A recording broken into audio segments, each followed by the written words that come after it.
Hello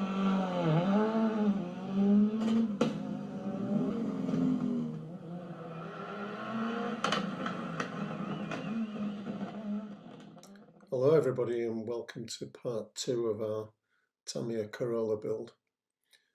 Today we're hoping to get the top coats onto the body shell and floor pan. We've already had 3 coats of white primer and we're just using a sanding stick at the minute. This is an Ultimate Products soft sanding sponge, and it's great for getting little bits of dust off the paintwork before the top coat goes on. So just working around the body shell at the minute, cleaning off anything that's stuck into the primer. The extractor's running on the spray booth all the time that this is happening. Obviously it's muted because it'd drive you nuts listening to it. So we're also clearing out some of the debris, bits of debris, tiny little specks from the shut lines on 1 or 2 areas, using a very fine-toothed saw just to nibble out those little bits of dust and stuff in the shut lines. It's a great tool, is this, for doing that particular job. Just working round and then using an old toothbrush. This isn't the one I used to brush my teeth, by the way. Just an old toothbrush to get rid of those bits of loose dust. Just working round. You don't want these on the top coat.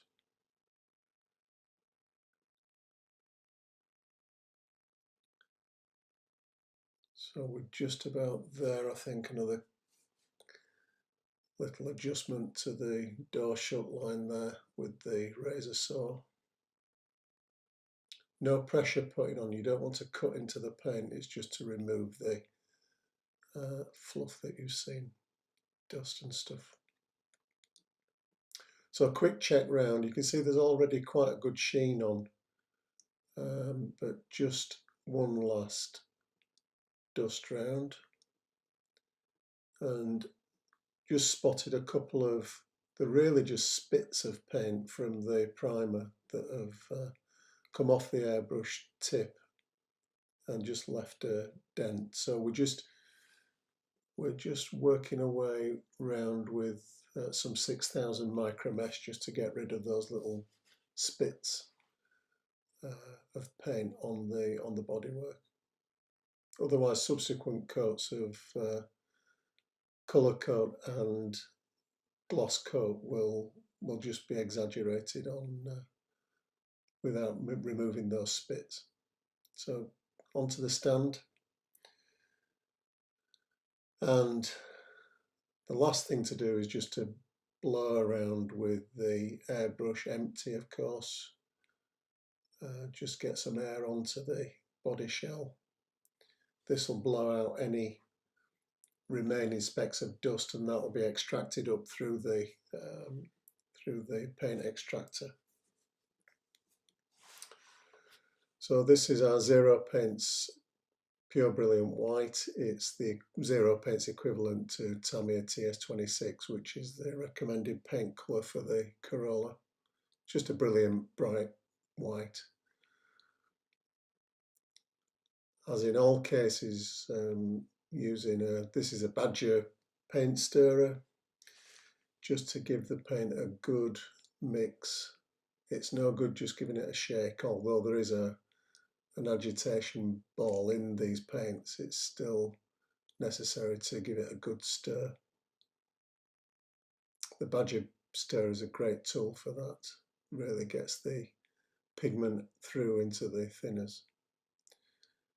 So I'll just load up the airbrush. This is my Badger Renegade, which is a bit temperamental, as we'll see. We had to do a bit of a shift on this particular segment.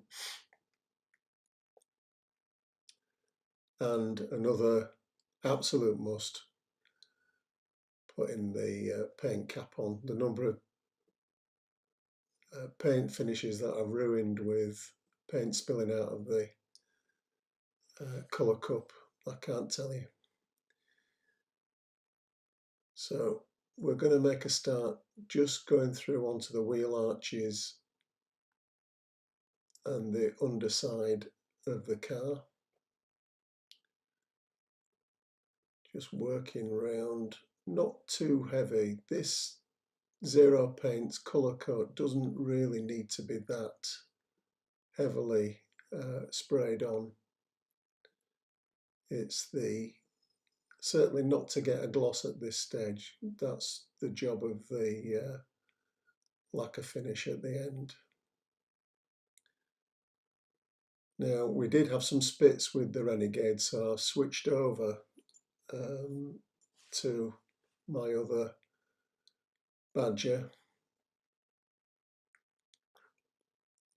to get the colour coat on. So again, just going back, working under the wheel arches,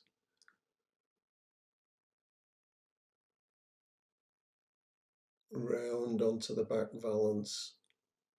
So we're really doing the underside elements of the car at this stage. Along the back, tailgate and under the back wing.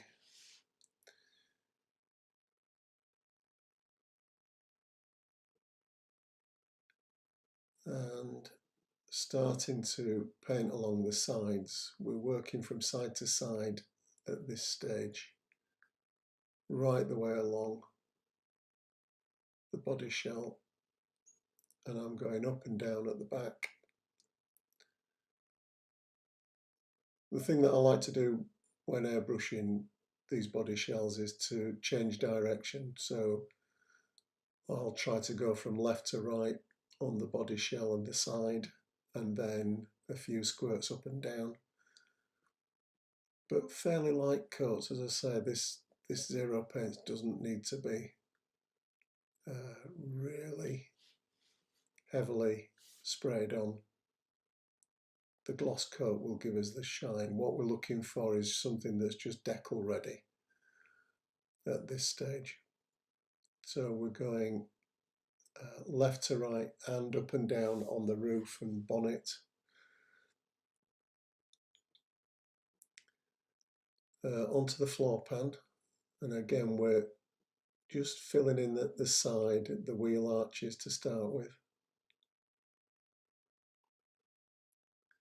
This floor pan will be gloss coated before we do any of the detail painting, and there's a lot of detail painting to do on the floor pan. The engine elements, the heat protection elements on the tunnel, and bits and pieces of black as well, and some Kevlar parts as well. So quite a lot of work to do on this floor pan, but it needs glossing first. We'll come to that in a subsequent video. This needs to have a good drying time before any of that takes place. So front to back and now left to right to get a nice even coat over the floor pan.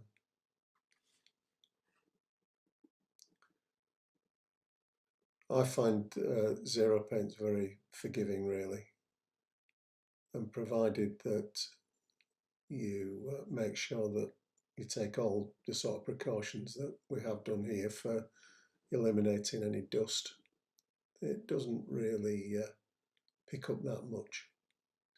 And of course, the more shiny the surface gets, the more it resists attracting dust. So at this stage, it doesn't really stand much chance of getting anything that you don't want onto it.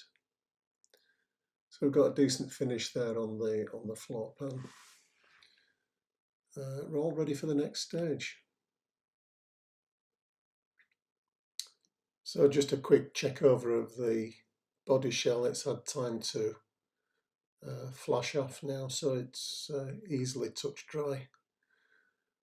You can see we've got a decent shine on that coat. It's certainly the last coat that's going to go on. I don't want to start flooding the detail on the moulding.